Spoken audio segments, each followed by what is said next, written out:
Hello, friends. We are live. Football has kicked off. I have no idea if I'm allowed to show this. I'm sure I'm not, but that's okay. I will take that chance so we can watch the Seahawks do their thing while we talk about sports. Football's back, and that is huge. I think a lot of people were kind of worried that maybe there wouldn't be just because players worried about their safety and rightfully so worried about it. I don't want to catch the coronavirus, and so I don't blame anyone else for not wanting to get it. I've said since the beginning, if you don't feel safe, stay home. But we're back. There have been some opt outs. There's been some key opt outs, but for the most part, most teams are intact. Um, so we're gonna get right into it. Um, so the Lakers last night defeated the Houston Rockets, and my plan was to talk about whether Mike D'Antoni was coming back or not, but instead, word is out that D'Antoni will not be returning to the Houston Rockets next year. I'm not horribly surprised by that. I I think at this point you kind of have to figure out what you're gonna do there in Houston. I think that small ball Rockets lineup is here to stay.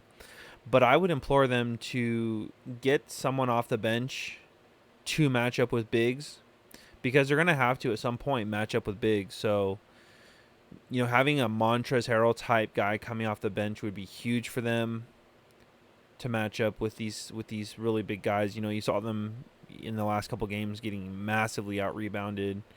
Um, but I do like that small ball lineup. I like the fact that every single one of those guys can shoot a three. They spread the floor really well, which they need to with James Harden and Russell Westbrook. But that leads me to, Russ, what do you do with this guy? Is that roster right there is not winning a championship. I thought they could have gotten someone that fit that roster more with Chris Paul, but I don't think anyone really thought Chris Paul would do what he did this year with Oklahoma City. Now that's made him very attractive, although he is a lot older now. So, next year, what do we get from this guy? So, if I'm the Milwaukee Bucks, the 76ers, really anyone that's just kind of missing a piece, I'm bringing in Chris Paul, trying to keep him healthy, not really asking him to play 82 games, 35, minutes a night, so, can they offload Russell Westbrook to Miami? Because apparently that's been a big rumor. I don't think anyone wants Russell Westbrook at this point, unless it's a team like Charlotte that is going to draft somewhat high this year. Maybe you pair Russell Westbrook with that rookie and whatever else they can assemble, but that team's not doing anything. I think Russell Westbrook, he is who we know him to be. Man, this stream is killing me.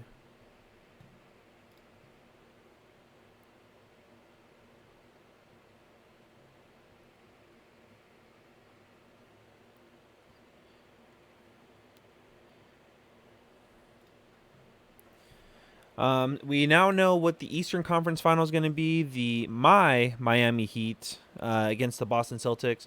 I am heartbroken because I want both of these teams to make it to the final. I'm a big Jimmy Butler guy. I think that dude is, something special, and I could easily see him leading this team to the finals.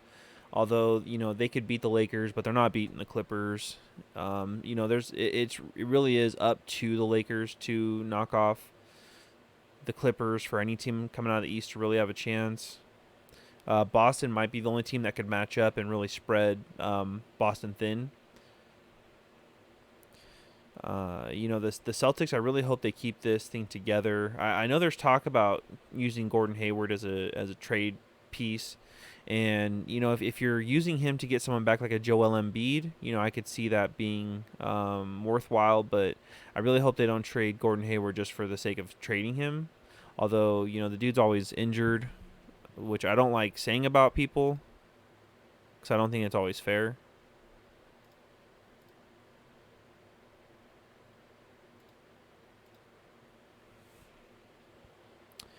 Last night's UFC Fight Night was headlined by Waterson and Hill. I thought Hill had that fight, although she did start looking gassed around the third round, which is where, Waterson really started to come into her own. So, I'm not as upset about that decision as I am maybe some of these other fights I've seen recently, but you know,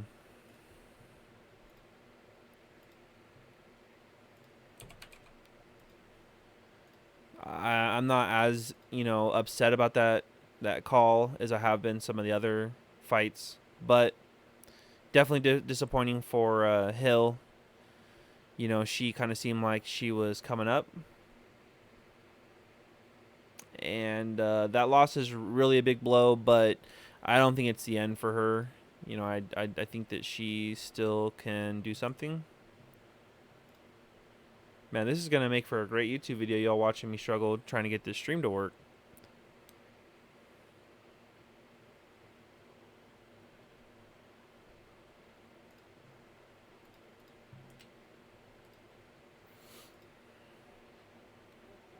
One thing I do want to kind of backtrack. I'm not a big supporter of LeBron James. I think some of his stances on worldwide social injustice, human rights injustices, especially the ones that are going on in China right now. We killed Drew Brees for his comments being insensitive, which they were tone deaf. You can use whatever wording you want to use to describe um, you know what he said about the anthem, but to crush Drew Brees for what he said, but not crush Joe Biden for his comments on black people not having diverse thoughts, as opposed to Hispanics. It's very interesting, what we're choosing to crush people on. But LeBron James and Kawhi Leonard being willing to walk away from this NBA playoff season, I think speaks volumes, because both these guys are working on a legacy right now, each one of them, and for both of them being willing to walk away from this to fight, towards racial, injustice being, fought for, I think speaks volume to their character and what they stand for. So I do give big props to those guys. It can't be easy to make that kind of a decision. Let's see. And on the topic of Joe Biden, it's really a shame. Democrats deserved a better candidate than Joe Biden. They had an opportunity with a really diverse group of candidates to elect someone that could put into change that hasn't been a part of the problem for the last 40 years. And instead, we've ended up with, an almost 80-year-old white man who's lived through segregation, who was a part of a crime bill in 1994 that has led to the incarceration of millions of black people. The Democratic Party deserves someone better. One thing I find interesting about Democrats is that you look at some of the most violent cities in the United States, New York, Chicago, LA, San Francisco. And one thing those cities all have in common are Democratic mayors, Democratic leadership, and they tend to be more liberal leaning. And I think it's very interesting, that they're calling for change and that they think that Donald Trump is the cause for, violence. But, I think any person with half a brain realizes that, these people are asking for change and they've been a part of the problem for the longest time. And I would imagine that, conservatives might be able to run a little bit of a tighter ship, not pushing, gun control, taking guns out of law-abiding citizens.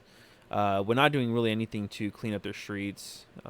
We've seen Chicago had to ask for federal, aid to deal with their violence. So very interesting that, the most violent cities are Democrat, liberal-leaning cities. Um,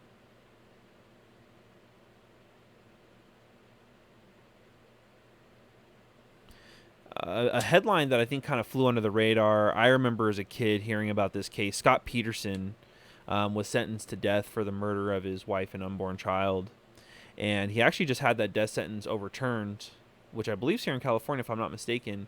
And last year, or was it earlier this year, we saw our fearless leader Gavin Newsom overturn people who had, the people had voted for the death sentence to continue, and he overturned that.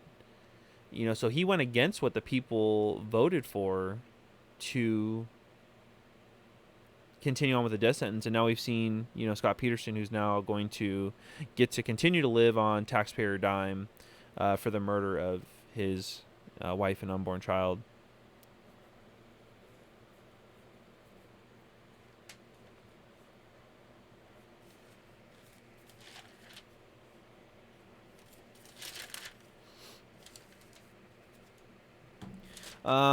Even though we are now moving into the third round of the NBA playoffs,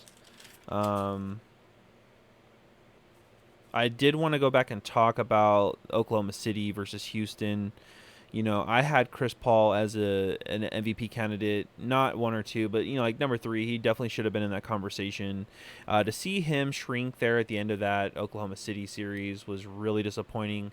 I think how that was drawn up was really indicative of Billy Donovan. I thought that's where we saw him kind of shrink, and we definitely deserve to see a better ending to that Game 7 than what we got, which was not even a shot. So, that team's definitely going to look different. They're now going to embrace a full-on rebuild. They're going to find someone to take on Chris Paul, and hopefully parlay that into some more. Assets, more draft assets. They have a ton of picks coming up, a lot of cap flexibility, so they could bring in a dynamic veteran and build a team around him. Man, I just saw a pass like that from Lamar Jackson in that game against the Browns. Man, that over the top pass right there is really gaining some popularity. I tried turning off the HD. I imagine I can't stream while this is playing. I really was hoping we could watch a game while we were streaming here.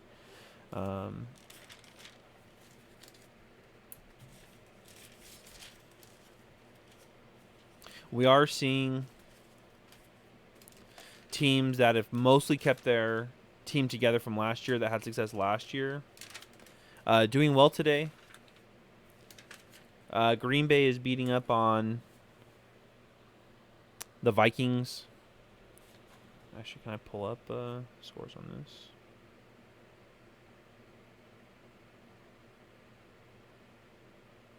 Colts and Jaguars are actually locked up going into the fourth quarter. Very surprised there, man. These Jags were not supposed to be good. I'm checking the stats right now because I'll bet you Phillip Rivers with an interception.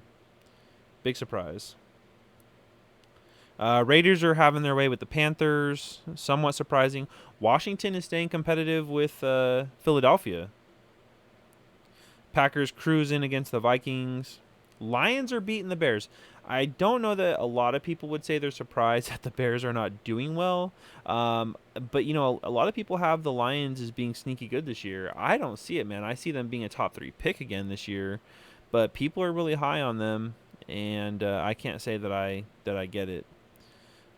We get to see Tampa Bay and New Orleans kick off here in about an hour, and we'll see what Tom Brady's got left in the tank. I am a believer that they'll probably go 2-2 in their first 4 games before they really start to roll when the weather cools down a little bit there down in Florida. And I do expect to see Tampa Bay lock up a top 2 seed. I'm really worried we're about to see the beginning of the end with the Saints. I think this is their last year with Drew Brees. I think he calls it a career at the end of this. I'm really concerned that, being right there on the doorstep for multiple years, that this might be the year we actually see them fall off a cliff. Big shout out to my boy Alvin Kamara getting paid, locking up a 4-year extension, and Dalvin Cook of the Minnesota Vikings locking himself up 3-year contract extension. I think it is huge that these young NFL running backs, stars, are getting paid. There's been a problem with running backs being able to secure that second contract because they get used real heavily for 5 years and before they're moved off on for cheaper replacements. So big shout out to those guys getting themselves the money, securing that bag for themselves, because it is very important that running backs get money. They come in getting signed to their rookie contract, which is a very affordable contract, and they will not see that second contract most of the time, whereas someone as a quarterback might see 2 or 3 contract extensions during their tenure. These poor running backs would just get ran through like used tissue. So really glad to see these guys getting paid.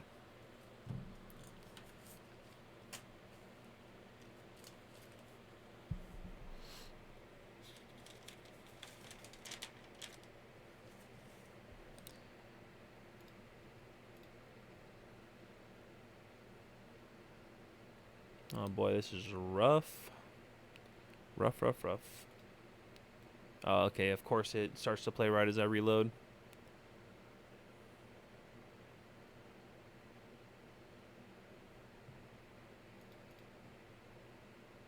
There we go.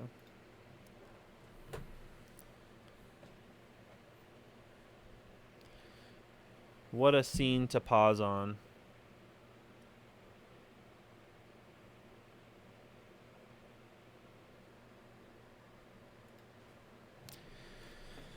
Alright, so it doesn't look like we're going to be able to stream the game.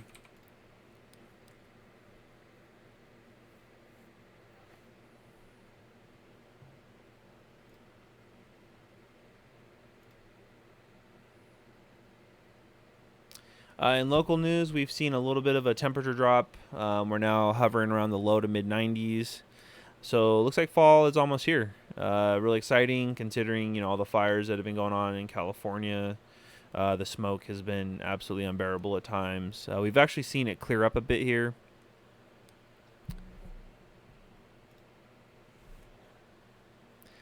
Locally, but we've seen pictures of San Francisco where the sun is just absolutely blotted out by the smoke, and so cooler weather hopefully will help bring some relief to the fires, relief to the smoke, and some relief to the poor people who have lost a lot during these things, during these fires.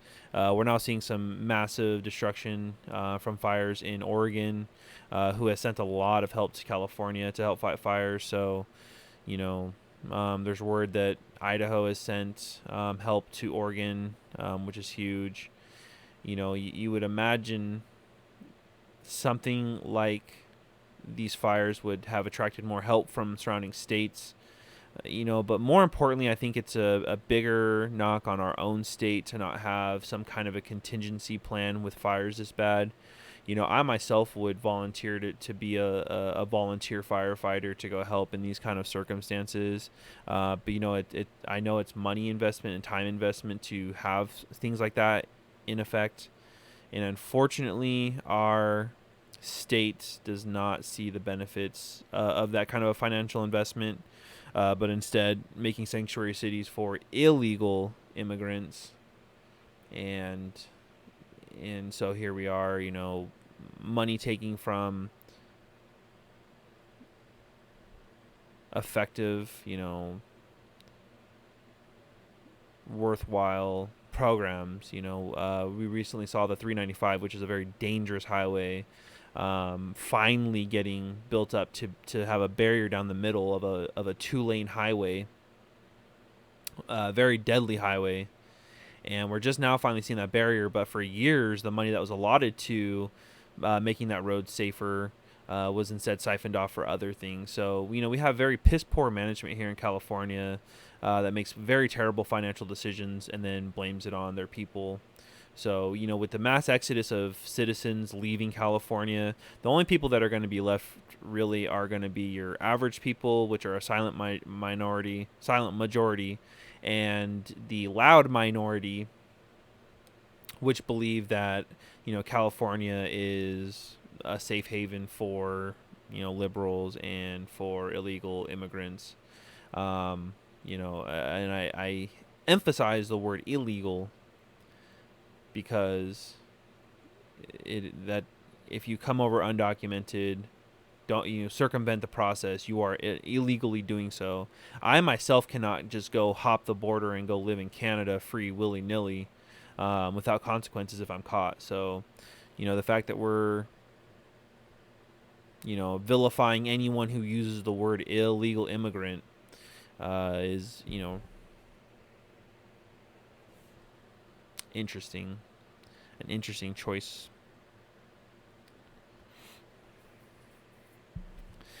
Word was out that Mitch Trubisky was got himself all jacked out for this season, and they have put up 2 field goals in the game. I think this is Mitch Trubisky's last year. The Nick Foles experiment is interesting because there's 1 more year left on his contract. Maybe you draft someone else in this draft coming up and let Nick Foles run that offense next year before the rookie takes over.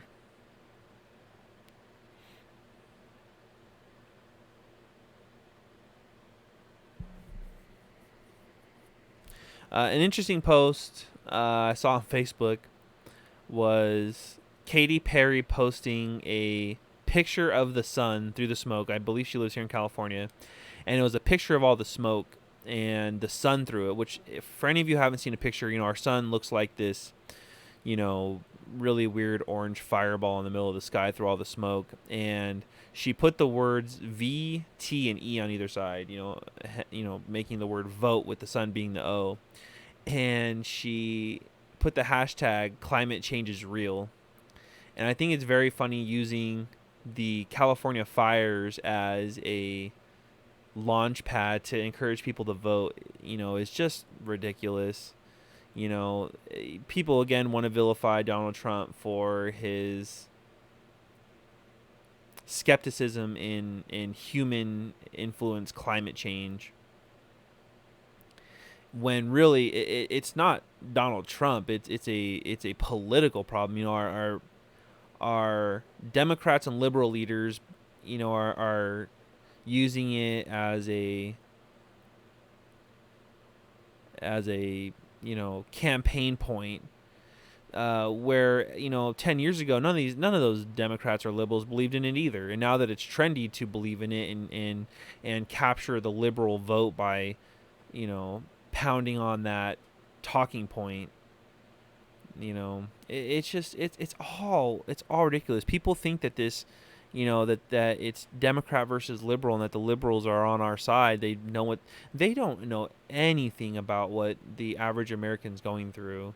Even the ones that we're considering the real ones, Omar in Minnesota and Cortez, AOC in New York. These people have lived a privileged life. They have no idea what we're going through. And to use them as rallying points against systemic racism is ridiculous. We keep saying the word systemic racism when we're not willing to attack the system. We keep wanting to call open season on police officers, and it's never going to change until we take care of the system. It doesn't start and end with police. It starts with police reform and it ends with the judicial system going through a major overhaul and getting rid of politicians that have been a part of that problem. Kamala Harris, Joe Biden have been a part of this police problem their entire political careers.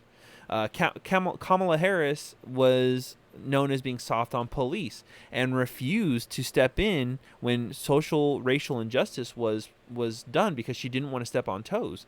And tell me how you can have faith in someone who's not willing to create waves. If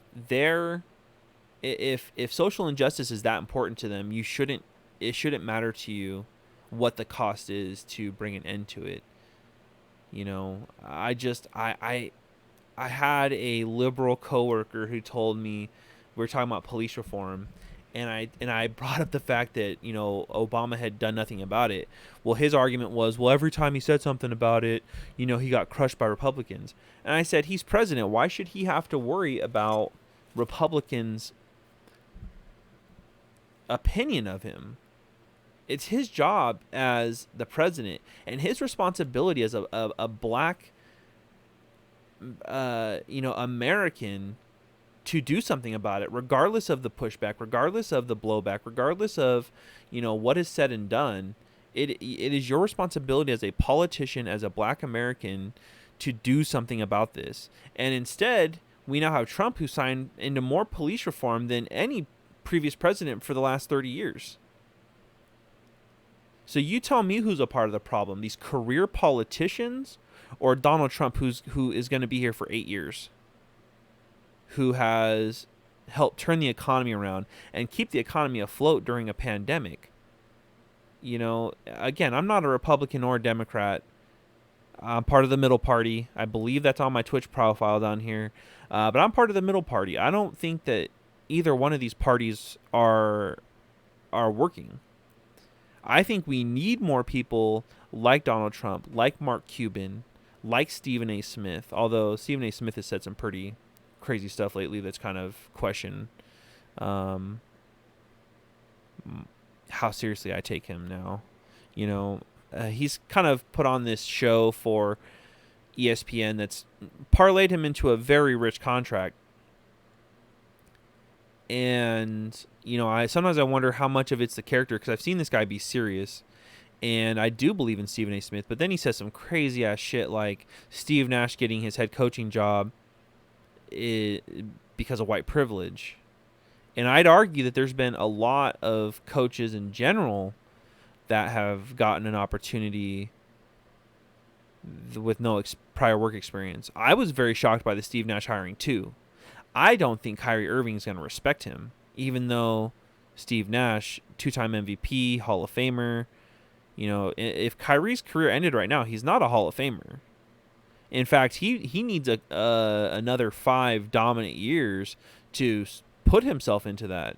Just because you have, arguably the best handles in the history of basketball does not make you a lock for a Hall of Famer.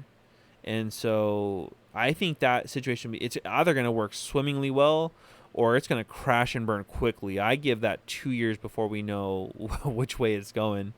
But anyway, we need more people that have lived our lives, that see what we're going through. Mark Cuban is a rags to riches story.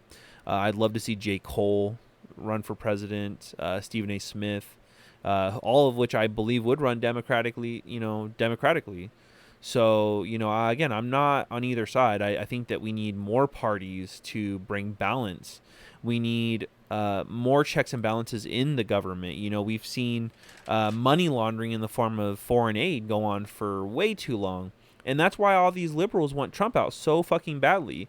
Is, the Chinese trade war really put a hurting on how a lot of these people have been making money, because they've been allowing China to have the advantage in our trade, with all of them getting the profit, the Chinese companies making the profits, these corporations making the profits, but us people, us regular everyday people, are not seeing that benefit. So it's really disappointing to see people really, aligning themselves with these, horrible liberal leaders: Nancy Pelosi, Adam Schiff, AOC, Omar in Minnesota, Joe Biden. These people have made way too much money, while the people have not. While the people are not making that money. These are career politicians who are now millionaires. So the moral of the story is, if you want to be a millionaire and not really work for it, and not have anyone to hold you accountable, become a politician, a career politician. That seems to be the way to do it. Washington is coming back. These are, these games, I guess I shouldn't be so surprised at what games are competitive, considering, the circumstances. Washington and Philadelphia a lot closer than I would have expected. The Raiders and Panthers. I really did think that the Panthers would win this game pretty handedly. Um, Colts Jaguars tight. Ravens are really running away with it in that game. Not too surprising.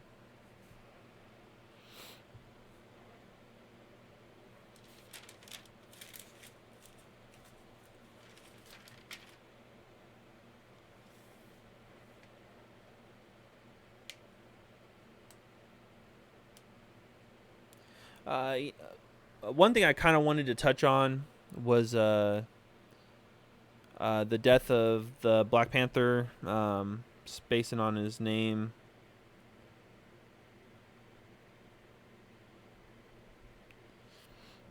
Chadwick. Right, Chadwick. Chadwick Boseman. Was really sad to see that. The guy played in the Jackie Robinson movie, played Black Panther in the Avengers movie series of movies, and taken from us at the age of 43, I believe. And it's very heartbreaking, and especially for the Black community. I cannot imagine being a little boy for the last 30, 40, 50 years, living in a world where at least the popular superheroes, but growing up in a world of mostly white superheroes, and to see the Black Panther and its popularity and really bringing strength to the African American community, kind of this ray of light, superhero, for him to be taken from us, is heartbreaking. It's heartbreaking to see him, and to have lost Kobe this year. It's very, very sad. Again, I can't imagine being a little black boy growing up in a world of white superheroes, and then losing someone like Chadwick Boseman. So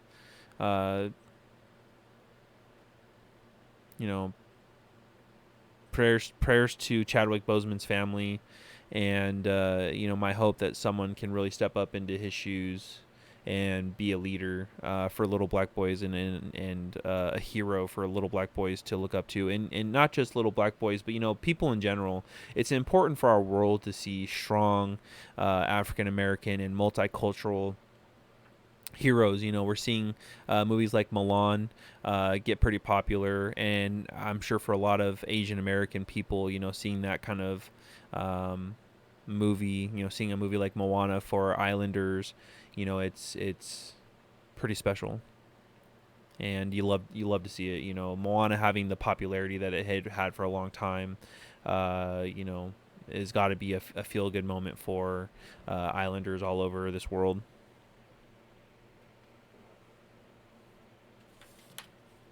Well, I'm gonna let y'all get back to your football. It is very exciting that it's back.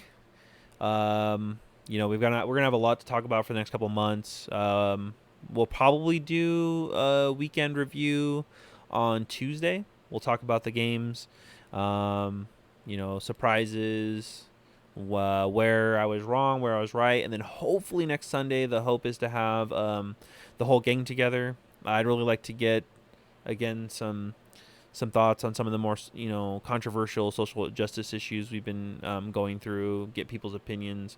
We're hoping to have some guest speakers on to interview for one of the next Sunday podcasts as well, so we'll keep you in touch. Make sure to follow us. The links below. Oh, I'm getting cut off here. Anyways, links below. Follow us on Facebook, subscribe on YouTube, and follow us here on Twitch. At 100 followers on Facebook, 100 followers on Twitch, and 100 subscribers on YouTube, we'll be giving away a free hat of your choice, your favorite team, from lids.com. Free from us. We'll pay for it, ship it to you. So, make sure to follow us on all of our stuff, and follow us on Twitter to stay alerted for whenever we go live. For right now, we've been doing the Sunday one regularly. The Tuesday, Thursdays have been kind of up in the air. Although now with work kind of settling down. I should be able to make those Tuesday, Thursday podcasts. We now have stuff to talk about with football being back, baseball playoffs coming up here pretty soon, and the NBA finals. We're like a week and a half away from knowing who's going to be in the finals. So, as always, remember we're all in this together. Do not let the loud minority influence how you feel. It's important that we all talk about how we feel, and even if what people has to say, like what Drew Brees said about the national anthem, it's important these people say these things so they can be educated.